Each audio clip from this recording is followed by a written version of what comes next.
नमस्कार बच्चों। आज हम डिस्कस करने वाले हैं क्लास 10th एसएसटी सामाजिक विज्ञान की असेसमेंट वर्कशीट नंबर 1 यानी मूल्यांकन कार्यपत्रक संख्या 1 को।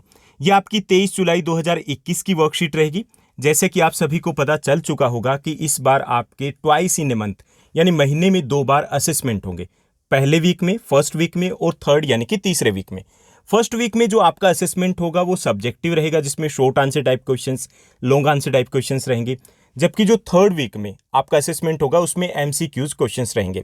आज की जो वर्कशीट है, हमारा असेसमेंट वर्कशीट नंबर 1, इसमें एमसीक्यूज क्वेश्चंस दिए गए।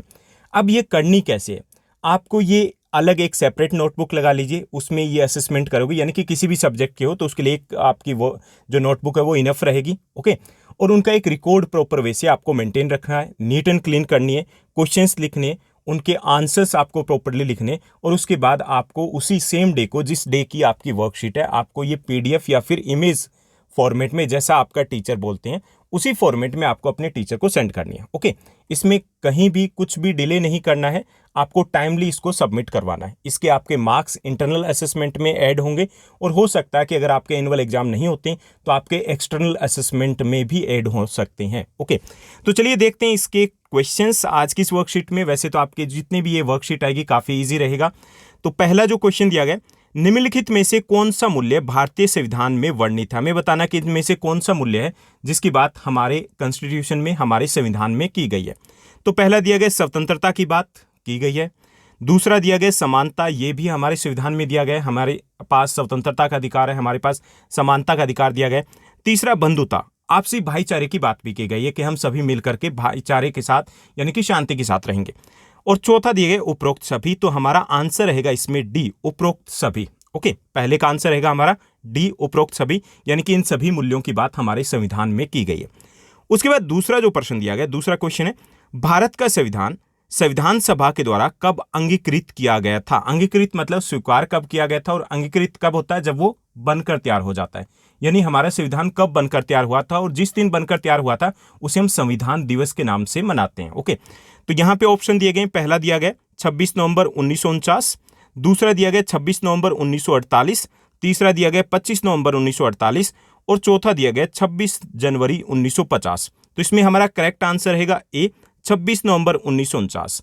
यानी 26 नवंबर 1949 को हमारा संविधान बनकर के तैयार हो गया था। इसको बनने में 2 वर्ष 11 महीने और 18 दिन का समय लगा था। इसी दिन को हम संविधान दिवस के रूप में मनाते हैं। तो हमारा आंसर कौन सा रहेगा, हमारा आंसर रहेगा ए। ओके, तो फर्स्ट का हमारा आंसर था डी और सेकंड का हमारा ए रहेगा। उसके बाद थर्ड क्वेश्चन दिया गया, शासन की ऐसी प्रणाली जिसमें शासन 2 या 2 से अधिक सत्रों में बंटा होता है उसे क्या कहते हैं। ओके, इसमें पहला ऑप्शन है संसदीय शासन प्रणाली। संसदीय शासन प्रणाली में सिर्फ इतना होता है कि हम प्रतिनिधि चुनते हैं और संसद होती है। ओके, उसके बाद दूसरा दिया गया संघवाद। संघवाद एक ऐसी सरकार या शासन व्यवस्था होती है जिसमें सरकार के 2 या 2 से ज्यादा लेवल होते हैं, केंद्र सरकार, राज्य सरकार, स्थानीय सरकार। ओके, और तीसरा है सार्वभौमिक वयस्क मताधिकार। तो ये तो अलग ही हो गया, सबको एक समान वोट डालने का अधिकार देना। और चौथा ऑप्शन दिया गया धर्मनिरपेक्षता। धर्मनिरपेक्षता तो बिल्कुल ही अलग हो गया, यानी कि जहां पर धर्म के आधार पर भेदभाव ना होता हो। तो इसमें हमारा करेक्ट जो आंसर रहेगा वो रहेगा बी। ओके, संघवाद, यानी कि ऐसी शासन प्रणाली जहां पर 2 या 2 से ज्यादा प्रकार की सरकार होती है उसे हम संघवाद कहते हैं। इसके बारे में हम पॉलिटिकल साइंस सिविक्स में डिटेल से पढ़ने वाले हैं सेकंड चैप्टर में। उसके बाद हमारा फोर्थ जो क्वेश्चन दिया गया, फोर्थ क्वेश्चन को देखिए। फोर्थ क्वेश्चन यहां पर दिया गया कि निम्नलिखित में से कौन सा कारक किसी वस्तु को संसाधन बनाता है। ऑप्शन ए जो हमारा दिया गया समय, दूसरा ऑप्शन दिया गया प्रौद्योगिकी यानी कि तकनीक, तीसरा है मूल्य, चौथा उपरोक्त सभी। तो किसी भी वस्तु को संसाधन बनने के लिए इन चारों की आवश्यकता होती है, यानी कि समय, उसका मूल्य और प्रौद्योगिकी। यानी कि समय की आवश्यकता होती है, ऐसा नहीं कि कुछ ही समय में संसाधन बन जाएगा, एक समय चाहिए उसके बाद कोई वस्तु संसाधन बन जाती है। दूसरा है कि उसको उपयोग करने के लिए तकनीक, टेक्नोलॉजी होना आवश्यक है। ओके, और तीसरा ये कि उसका मूल्य, मूल्य का मतलब कीमत से नहीं, वो काम की होनी चाहिए। ओके, तो उपरोक्त सभी यानी कि हमारा डी आंसर रहेगा यहां पर। फिफ्थ जो हमारा क्वेश्चन दिया गया, निम्नलिखित में से कौन सा भूमि संरक्षण का एक उपाय नहीं है। ओके, उपाय नहीं है ये पूछा गया। फर्स्ट जो दिया गया वनारोपण, यानी कि अधिक से अधिक पेड़ लगाएंगे तो भूमि संरक्षण होगा, निश्चित तौर पर होगा। बी दिया गया अतिचारण। अतिचारण मतलब बहुत ज्यादा पशुओं को चराना एक ही जगह पर। ओके, तीसरा दिया गया सी जो ऑप्शन है वो है रासायनिक उर्वरकों और कीटनाशकों का कम प्रयोग, इससे भी भूमि संरक्षण होगा। तो जो ए है और सी है इससे तो भूमि संरक्षण होगा। जो बी है इससे भूमि संरक्षण नहीं होगा बल्कि भूमि का अपरदन होगा। ओके, अवनयन होगा भूमि का, क्योंकि अतिचारण है, इस पर तो रोक लगाई जानी चाहिए। तो यहां पे अतिचारण पे अगर रोक होता तो ये उपाय हो सकता था, लेकिन ये उपाय नहीं है। तो हमारा जो आंसर रहेगा वो रहेगा यहां पर बी। ओके, अतिचारण है वो भूमि संरक्षण का एक उपाय नहीं है।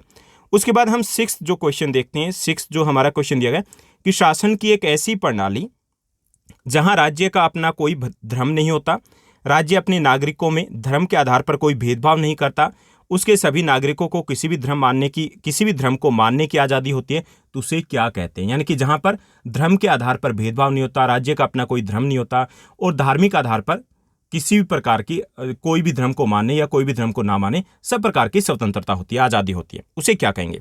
पहला यहां पे ऑप्शन दिया गया संसदीय शासन प्रणाली। इसका यहां से कोई लेना देनी है। संसदीय शासन प्रणाली का अर्थ हो गया जहां संसद होती है। ओके, दूसरा ऑप्शन दिया गया सार्वभौमिक वयस्क मताधिकार, यानी कि जहां पर सब लोगों को एक समान वोट डालने का अधिकार दिया जाए, तो ये भी अलग हो गया। तीसरा दिया गया संघवाद, यानी कि जहां पर दो या दो से ज्यादा प्रकार की सरकार हो, केंद्र सरकार, राज्य सरकार और स्थानीय सरकार। चौथा ऑप्शन दिया गया धर्मनिरपेक्षता, जहां पर देश का अपना कोई धर्म ना हो और धर्म के आधार पर किसी भी प्रकार का कोई भेदभाव ना किया जाता हो। तो इसमें हमारा जो आंसर, करेक्ट आंसर रहेगा वो रहेगा डी, धर्मनिरपेक्षता। ओके, उसके बाद 7th जो क्वेश्चन दिया गया, निम्नलिखित में से कौन सा एक खनिज का उदाहरण है? कोयला, सोना और उसके बाद तांबा, और डी दिया गया उपरोक्त सभी, यानी कि कोयला, सोना, तांबा ये तीनों ही खनिज हैं। तो उपरोक्त सभी यानी कि डी हमारा आंसर यहां पर रहेगा। उसके बाद 8th जो क्वेश्चन दिया गया, 8th क्वेश्चन दिया गया, निम्नलिखित में से कौन सा एक कारक वनों के विनाश का कारण नहीं है? कारण नहीं है ये पूछा है। ओके, जिसके कारण वनों का विनाश नहीं हो रहा है। जैसे वृक्षारोपण है, वृक्षारोपण मतलब अधिक से अधिक पेड़ लगाना, क्या इससे वनों का विनाश होगा? नहीं होगा। ओके, एक कारण तो ये हो गया। दूसरा, पेड़ों की कटाई, इससे तो वनों का विनाश होता है। सी, जंगलों की आग, इससे भी वनों का विनाश होता है। ओके, उपरोक्त सभी तो हो ही नहीं सकता, तो इसमें हमारा करेक्ट जो आंसर रहेगा वो रहेगा हमारा ए। ओके, उसके बाद हम 9th क्वेश्चन देखते हैं, जो 9वां प्रश्न है कि निम्नलिखित में से कौन सा मानव संसाधन को उपयोगी बनाने में सहायक सिद्ध होता है? यानी मानव संसाधन हम उपयोगी बनते हैं। फर्स्ट ऑप्शन दिया गया यहां पर शिक्षा, दूसरा ऑप्शन दिया गया स्वास्थ्य, तीसरा है उपरोक्त दोनों, चौथा इनमें से कोई नहीं। तो इसमें हमारा करेक्ट आंसर रहेगा सी, यानी कि स्वास्थ्य और शिक्षा दोनों से हम बेहतर बनते हैं। ओके, ज्यादा बेहतर हम मानव संसाधन के तौर पर विकसित होते हैं।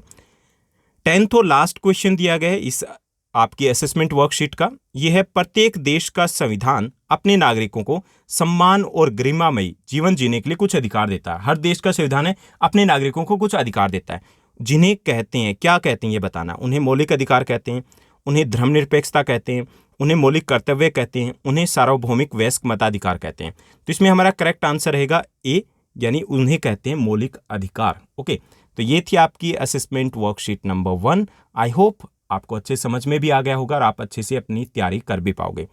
आपको अगर ये वीडियो अच्छी लगी तो इस वीडियो को लाइक और शेयर करना मत भूलिएगा, और हाँ, एक छोटा सा कमेंट जरूर कीजिएगा, क्या हम इसी टाइप से आपकी असेसमेंट वर्कशीट पब्लिश करें या फिर असेसमेंट वर्कशीट आप खुद करने वाले हो। आज के लिए बस इतना ही। Thank you, bye bye, have a nice day. मिलते हैं नेक्स्ट वीडियो में।